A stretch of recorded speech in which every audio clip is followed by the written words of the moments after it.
वियोजन या अपघटन अभिक्रिया। अब जरा ध्यान से समझिएगा कि जब मंगलू का है ना, और मंगलू और क्या था जी, एगो बगजोगनी है ना, जब दोनों का शादी हुआ था कितना दिन चलेगा, कुछ दिन चलेगा। अब कुछ दिन के बाद दोनों में क्या होगा, झगड़ा होने लगेगा है ना जी, क्योंकि चट मंगनी पट बिया होगा, चट मंगनी पट बिया, न दोनों एक दूसरे के समझा लोग ना जाना लोग है ना जी, ना अच्छे से पहचाना लो। ब्याह हो गया फटाफट से, और जब फटाफट से ब्याह हो गया तब कुछ समय के बाद अब दोनों में क्या हो जी, झगड़ा स्टार्ट होगा, और झगड़ा इतने बढ़ गया कि दोनों में तलाक हो गया, और तलाक हुआ तो दोनों क्या हो गए जी, अलग अलग हो गए, दोनों क्या हो गए, अलग अलग हो गए। तो इसी को हम लोग क्या कहेंगे, वियोजन या अपघटन अभिक्रिया कहेंगे। एंड जब एक पदार्थ,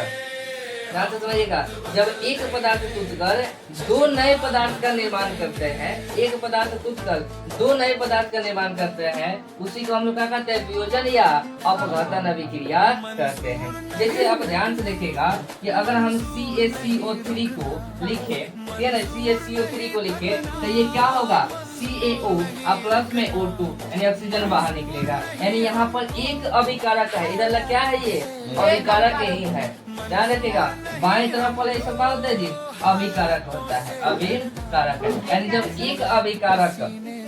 ये ध्यान समझिएगा, ये उत्पाद है नहीं प्रतिफल है, यानी जब एक अभिकारक है ना जी, एक अभिकारक दो भागों में टूटा, यानी कि दो उत्पाद बनाया, कितना उत्पाद बनाया जी, दो उत्पाद है, यानी एक दूसरे से क्या होता है, वियोजन कर लिया, यानी कि वो टूट गया, ठीक है ना जी, यानी एक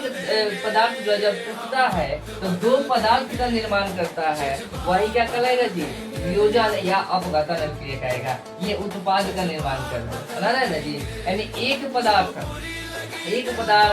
टूटकर दो नए पदार्थ का निर्माण कर दे, उसी को हम लोग क्या कहेंगे सर जी, उसी को वियोजन या अपघटन अभिक्रिया कहेंगे।